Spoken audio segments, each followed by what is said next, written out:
Hey, all right, folks, here we are for another session of Buff the Grid. I wanted to welcome my next guest.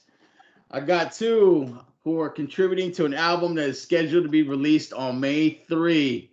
The project is called Safer Easy. I wanted to welcome my guest today, Obelus and Sign One. I appreciate your time today, fellas. What's going on? What's up? What up? What up? All right, man. Hey, real quick, let's talk about what you guys contributed to the album, man. So let's start with Sign. Introduce yourself real quick. Tell us where you're from, and tell us what you did for the project. Thanks, man.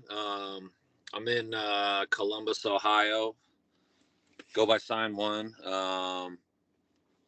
Make beats mostly. Probably mix and master secondary, and then third probably write lyrics, rap. Yeah. A lot less these days than I was younger. Rick sent over this project quite a while back, actually, and I got a lot of time to sit with it, so that made it easy when I got it. But I did the mix on it. Dren, who I think might be joining, he produced it. So, and I knew, and when Rick told me about the project, I knew it would be something cool because, I like the idea, all the producer Dren, all the source material basically came from one record, right? And I didn't know the record. Crazy. And so, yeah, and I like that idea, and so I was into it. And then when I got the first, call it rough, beat up of it, it was very soundscape-ish, it felt like I hadn't yet listened to the psychedelic rock record that they were sampling, but I was like, all right, this is cool. And then like when I listened to the actual Surface, the rock record, I was like, okay, I get what they're doing here, you know what I mean? Yeah. So yeah, and then Dren,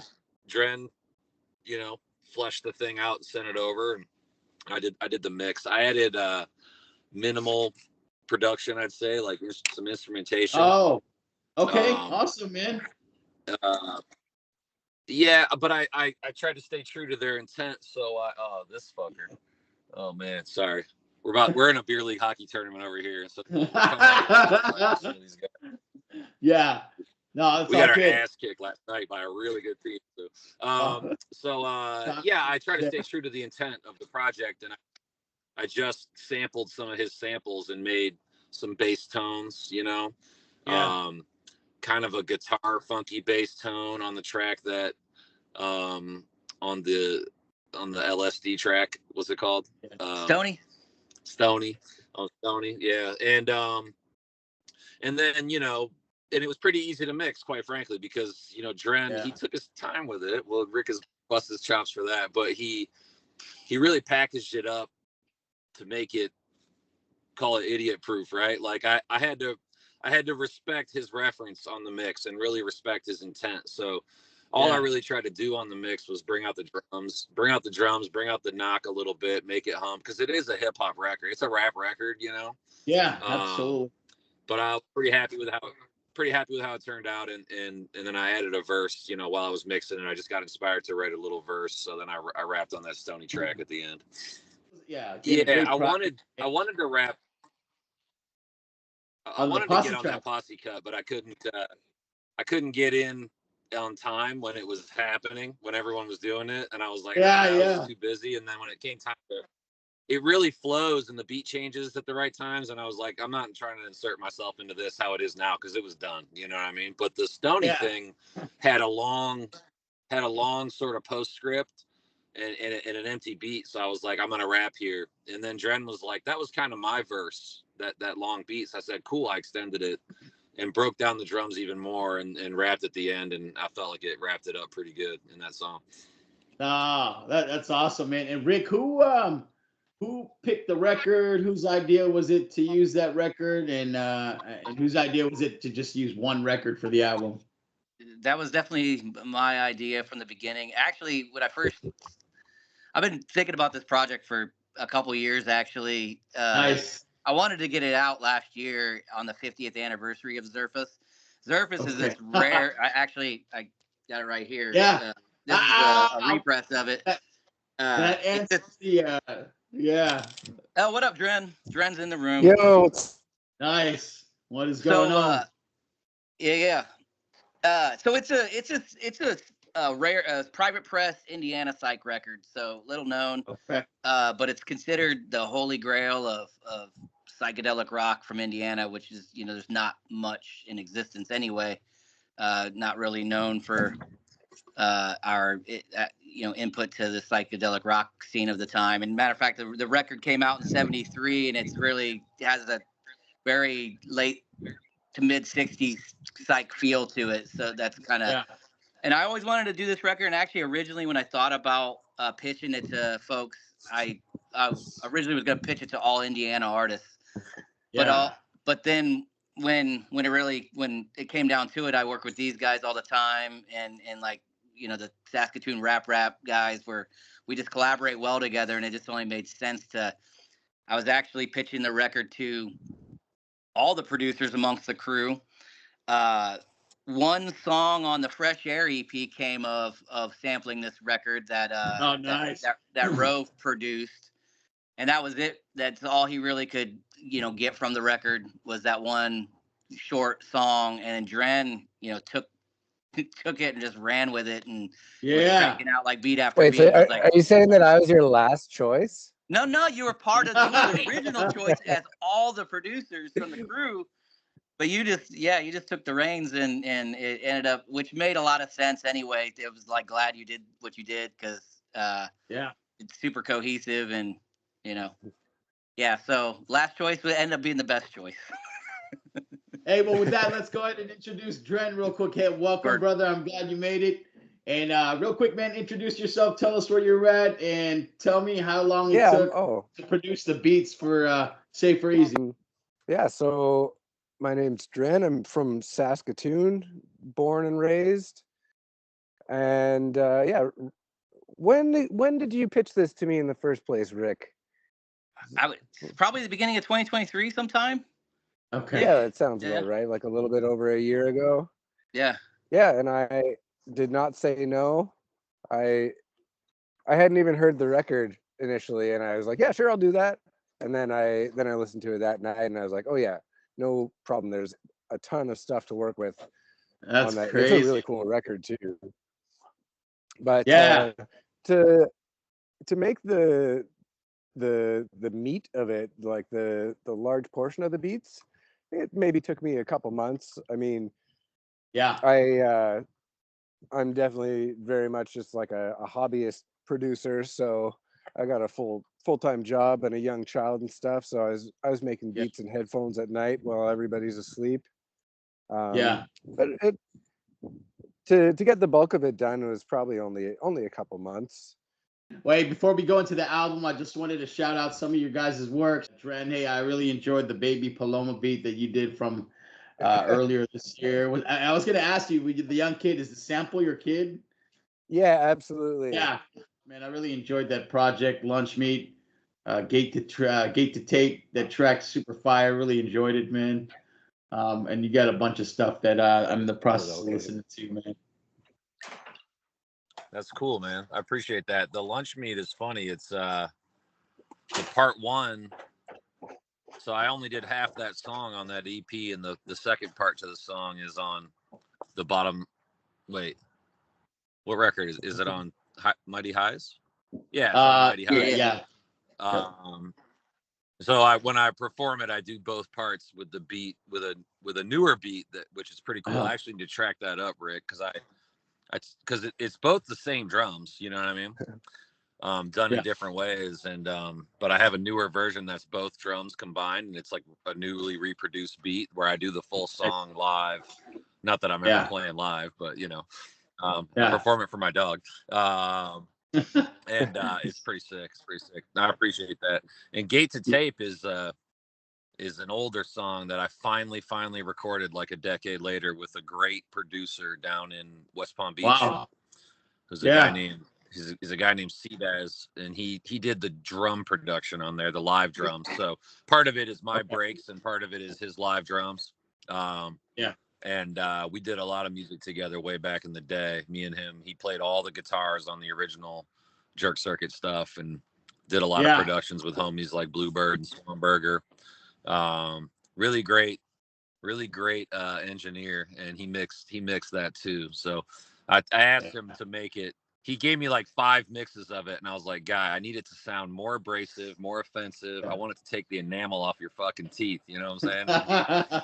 He was like, I got you. I'll make, he's more of a soft, he's like a jazz engineer, but it was pretty cool. No, I appreciate that.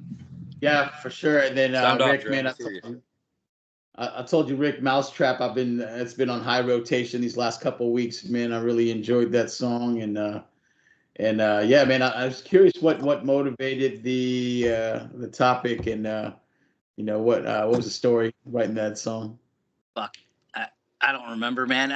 That song, like I told you, it was that's from like the Creatures of Habit era, so it's like it was a few years old when No Blonsky got his hands on it. And, nice.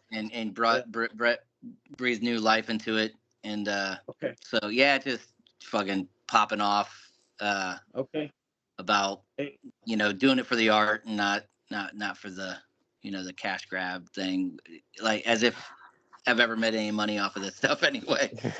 Yeah, no, I love it. Well, hey, Dren, question for you is, how did you guys decide that Respect Due would be the first track, the teaser of the project? What was the thought process behind that? I'm not sure. I think that might have been my call also, but I think it's one of the most like, it's kind of like a hit you over the head, like you notice it right away kind of track. And obviously, Oblio shows up on the album 3 times, and all of his verses are amazing. And him and Rick are so great together. And I think that that track just kind of stood out as a single that I think a lot of people would like. Yeah, and Rick, you're the main dude on the project, and so, but you got a whole cast of people involved, Nalto, Adam Grundum, Kits Williams, Chaps, the list goes on. And so, what was the process like of gathering all these people for the project? Did you guys piecemeal that, or did you war game the plan for the album? I mean, it was definitely piecemeal. I was reaching out to folks that I wanted involved, some that I had already worked with, some that I wanted to work with, just trying to bring in as many homies as possible, because I was really proud of what we were putting together. Fruition. I mean, we had sort of the base of the record before a lot of the guests were added. I had like one off verse on a song, and it was more just commissioning help. And I want to add on the Respect Due being selected. Yes, Dren selected that, but I totally agreed. I think that kind of sums up the record. There's a lot of cryptic verses throughout the whole thing, right? And it's just me, little Easter eggs throughout. I'm a very abstract writer, and the references where I'm talking about snitches and getting stitches was a reference to sample snitching, since the entire record is a huge sample snitch. We're like spelling Zerf backwards as the title of the record, and just essentially giving respect to the art that we were to kind of recreate and make our own.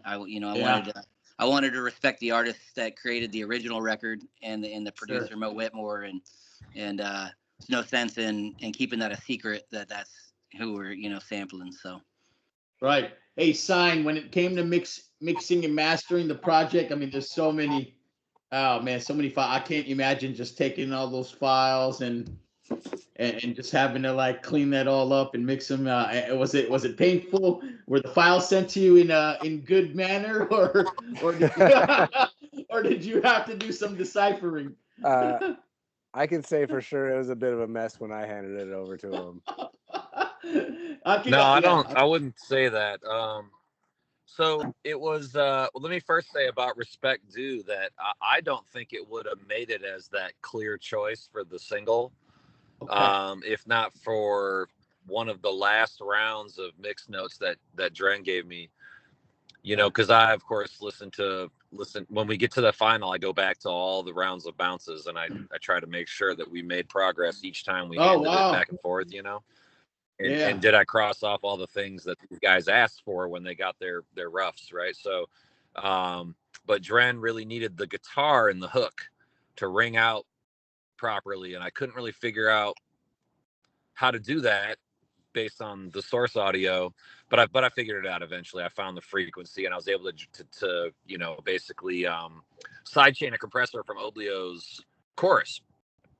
So when Oblio was big, because his voice is in that same frequency spectrum of that guitar, and the guitar was tied to other sounds in the samples, so I was able to sidechain a compressor to ring that guitar out, that just those 3 notes, the high, the dun dun, dun, just the high 3 notes, and it really. And once I found that, I was like, I think that Ian's gonna like this, because now the guitar is, all he said was, can we make the guitar ring out more? But it's like, guy, the guitar is a whole fucking loop, you know, with a bunch of other stuff going on. So just can't just turn that fader up, you know. So that took a second to figure out. Generally speaking, though, Ian spent a lot of time prepping the stuff, and he used a lot of. I love it. You know, I got there was a lot of tracks where it was the same. Can you still hear me? We good? There's a lot of tracks where it was the same sample, maybe 3 times layered, and there was filtered in the lows, filtered in the mids, filtered in the highs. And so because of that, it can be either really easy to mix or really easy to fuck up the balance, right? So I had to really work hard. I don't work hard. It wasn't hard work. It was actually really fun to mix. I had to pay close attention to the reference and frequently go back to the reference more than I normally would, to make sure that I was still keeping that balance intact for what the song sounded like. But honestly, there really isn't too many elements in each track, you know. There were a couple tracks where there was a bunch of stuff where it's like, all right, Ian, I don't know if we need the 5th mic on the piano or whatever is going on here, but like, no, it was really fun to mix. And you know, a lot of it is drum loop based, which is how a lot of my music is. So I'm in tune with that. And if the snare, if the loop, if the breaks are snare forward, you know, like the loudest sound in the drum break is the snare, then it's easy to use that as a measure. It's like, okay, how hard do we want this to knock? And then the rest of the sound's got to fit into that. But mostly I just tried to make sure that we were able to. So because he gave me these filtered lows, I was able to, once I found one good setting on one of the songs, that was able to trigger some subharmonics and make it rumble in the ride, you know? But stay in tune with the bass notes. Once I found that setting, it worked for every song. So whatever Ian was doing, I matched it in one, and he was doing it everywhere. I am a creature of habit. A bigger sound.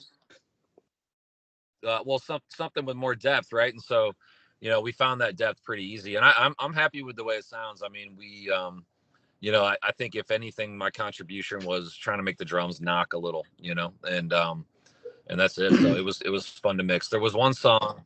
There's an instrumental towards the end of the record that was challenging to mix because, correct me if I'm wrong, Ian, but the breaks are not the same tempo. No, they're not. You know, like one little fader move, the thing would start to train wreck, and I was like, Grimes up here, like what's going on, you know? So like I had to again go back to the reference and see, okay, there's a swing in this beat that exists in the reference, but when I start stacking the sandwich up, it doesn't look like the same song, you know? So I had to go back to that, and using the subharmonics was great. And that beat, what's it called? Second to last track. Freak 'em out. And Freak 'em out, the same subharmonic, I just turned the plug-in on, and it created this weird, it extended the bass kick into a swooping sub sound, right around 80 hertz, and it sounds nice. So you could almost say that adds a level of production, because it's like it's changing a drum sound, you know. But yeah, I mean, other than that, it was a smooth mix, you know. Like if I get Rick on one, if I get Rick right on one song, those same settings are going to be right on all the songs usually. Oblio's vocals come with icing; they're like done, you know. So sometimes because of that, because of how Oblio records, I would say so professionally, but in a sense, there's nothing. I have to match everybody to him, you know. Yeah. Gotcha. But you can tell that he and Rick have been collabing for years, and so they just sound right together, you know. But then, and then certainly where I jumped in rhyming, like I'm way back at the end, so I don't need to match them. It's almost like a reprise, you know. And then the only other thing I mentioned on the mix is Nulto. Okay. Well, 2 things I want to mention that were really great. One is Nulto, who's a vocalist from Saskatoon, right, guys? Yep. And he's in our crew. Like this, he's like honestly, I've never met the guy, but he's like one of the smartest dudes I've ever met in the crew chat. You know what I mean? And he sings, so he's a singer. The boy sings. He doesn't really rap, but I'd call him a rapper. You know. He would call himself a rapper as well. He's a rap singer. Yeah, he's a rapper turned singer. I've done a bunch of songs with the kid, right? He does so many layers of vocals that I've struggled in the past to figure out how to mix him, but I kind of knew what to do with this song, and Notel's verse is actually my favorite part on the record. I mean, it's so, I don't want to call it saturated. It's so warm, and there was some crazy panning that I was able to activate that was already in there. And then the second thing is the panning on Kit's verse in the second track, Surface, is pretty genius. And so, and of course, the first bounce I sent Dren, I bounced it in mono by accident. So I was like, the panning's going to be fine. Just tell me what you think of the drums, you know? But when, in the end, the challenge for me was, okay, this has to sound great in headphones. It has to sound great in the ride, because he's singing two different verses basically at the same time, pan left, pan right, kind of like Latyrix or some shit, you know? That's exactly what I was going for. Well, you nailed it. So my challenge was to make that come through listening to it in your iPhone speaker, because the new iPhone speakers are two different speakers, and they're actually top bottom on the phone. So I had to squeeze some dynamic range out of one of the vocals to make it balance in the iPhone. So now it balances everywhere, and you can tell there's panning when you're listening to it in a mono format, like a HomePod or an iPhone. Because I test, you know, we do our test references. I test them on all kinds of different speakers, you know. But yeah, I mean, you know, other than that, I you know, things never came to a boil, as they do sometimes when a bunch of creatives are working on a project. But I definitely went full Boards of Canada on Adam Gundrum's vocals, and then we all liked it, and he was like, that's not my vibe, dude. So I went, that was the last thing I did, was I went back and took some distortion off the singer that sings on two songs, to hold true to his intent for the art. But like, yeah, and then at the end, okay, what is it? So it sounds great. We love it. It's a rap record. Then I go back and listen to the Surface album, and I was happy in the end that Rick's thing here still sounds like a psychedelic. It's got Paul's Boutique qualities to it, I think, in the soundscape for the production. And it does sound psychedelic and fucking weird in the end. And that's our style. So, you know, I'm very happy with the project in the end. Dren, the record, right? You had the Safrez record. You got 10 tracks that you used the record to produce all those beats. Was it just those 10, or did you produce more than that? Did you produce 15 and only 10 made the cut? No, I think I actually, made, well, actually, Rick made the intro and the interlude. Okay.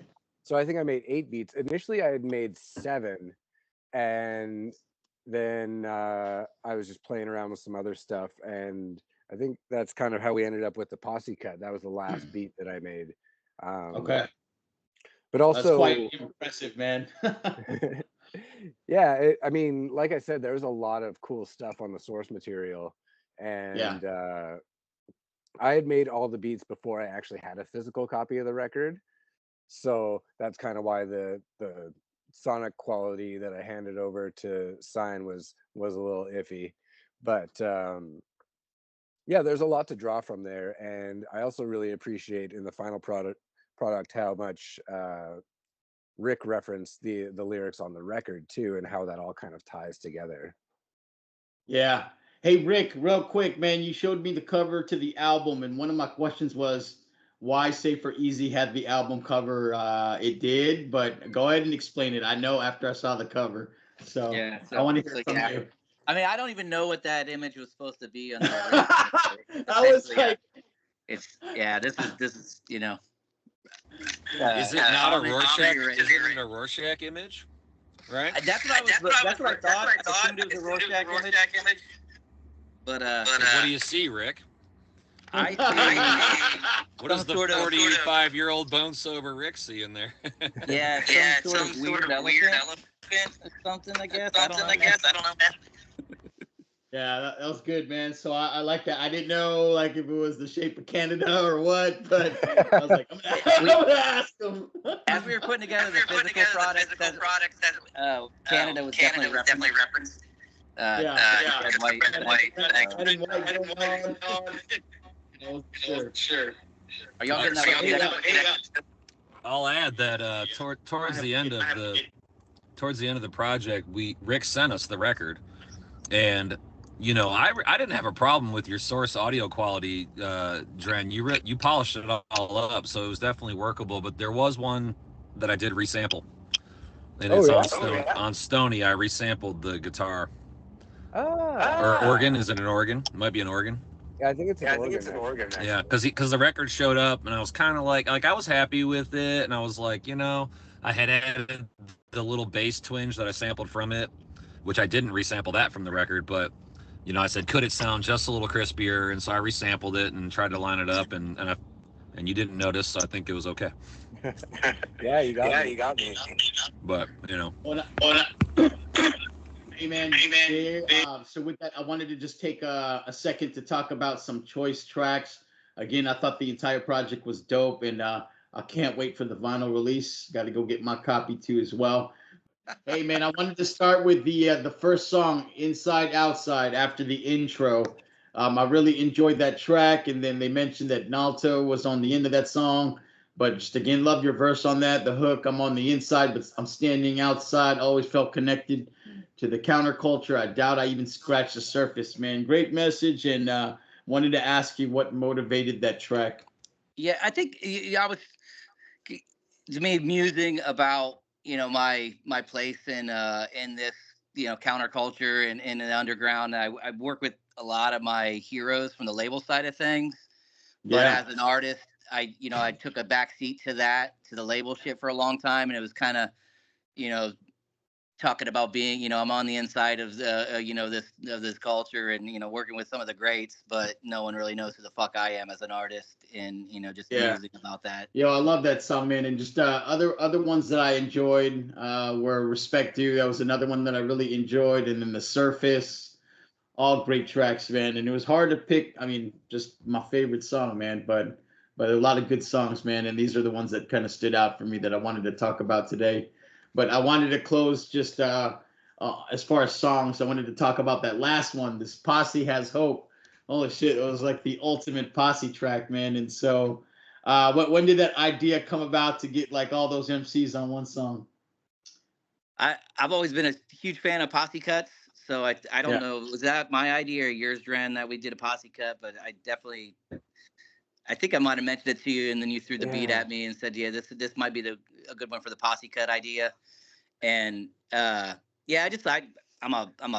fan of the posse cut. I'm a fan of rap music and so many different. I like a wide variety of MCs and styles, and love it when you can bring everybody into the fold. And I put feelers out to probably 20 different MCs, and that's in whatever 13 came through in the end.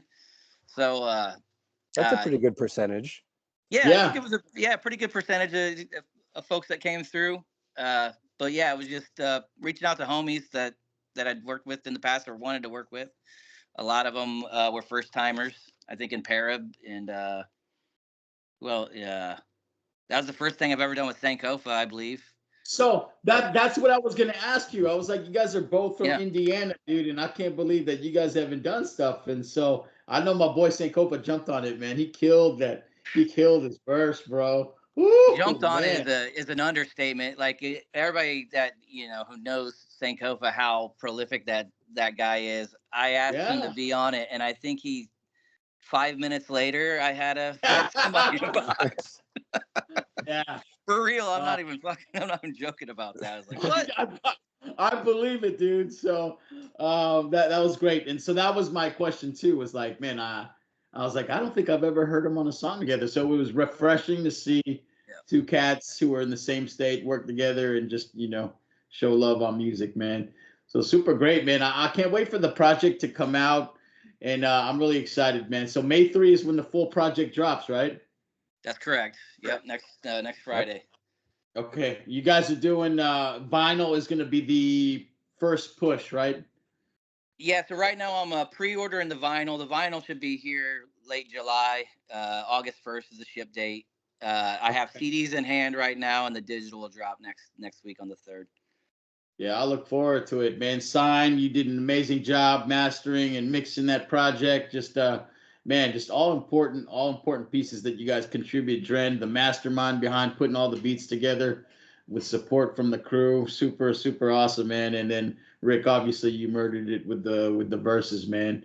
And so with that, I can't wait to share this, but I always like to close out my interviews with some fun questions, and I'm gonna rotate these questions amongst you all. And so I'm going to start with Dren. All right. We'll give you guys a softball real quick. If you could have dinner with anybody in history, present or past, dead or alive, which 2 people would you pick? Oh, I get 2. Wow. Now, are we there for dinner or are we there for the conversation? Hey, I'll leave it up to you, man. In any way that you want it. That's an interesting one. I think I'd probably like to pick the brain of Dose One and Buck 65. I think that'd be a great Nice. 2 rap people to have a dinner with. I feel like they'd both be pretty chatty, and they have a lot to offer. All right, awesome. Hey, Sign One, over to you for that question. Was that people in the rap world or people in any? No, anybody.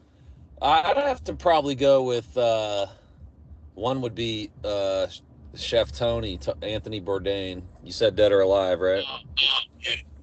Yeah, that'd be good. Bourdain, hands down. And honestly, I don't need anybody else then. But if I was picking a second, I'd want to.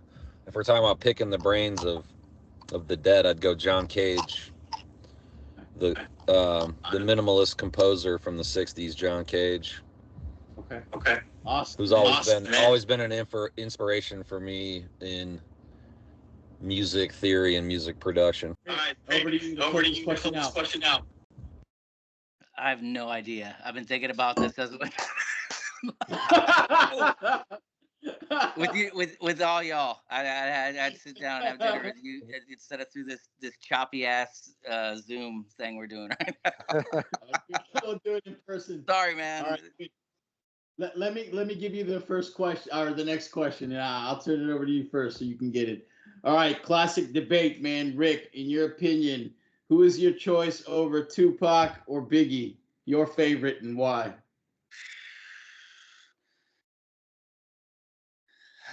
Biggie, and only because I had more Biggie in the collection back in that era. Not to say I like them both.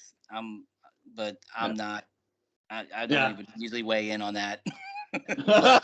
Junior Mafia was my shit. Like for a good solid year, we listened to the fuck out of that Junior Mafia album. So more than any Tupac record. So yeah, I'll give it up for Biggie. It's a tough question, man. It just it depends on the day for me. But Sign, what about you?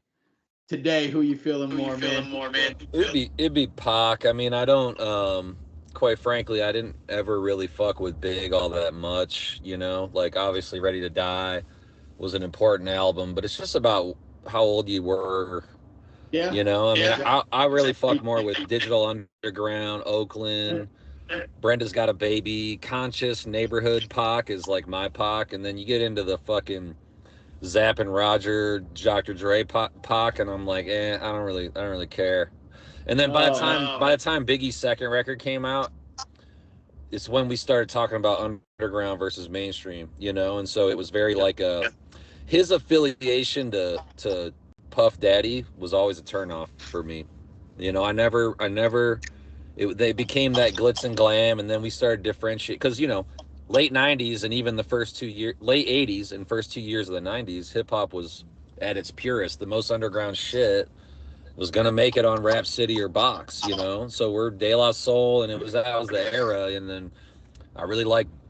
I'm not talking about Pac or Big anymore. I'm sorry, but you know, it's just why I didn't grasp onto Big was because I was like, fuck Big, I'm gonna listen to Boot Camp Click, you know. So yeah.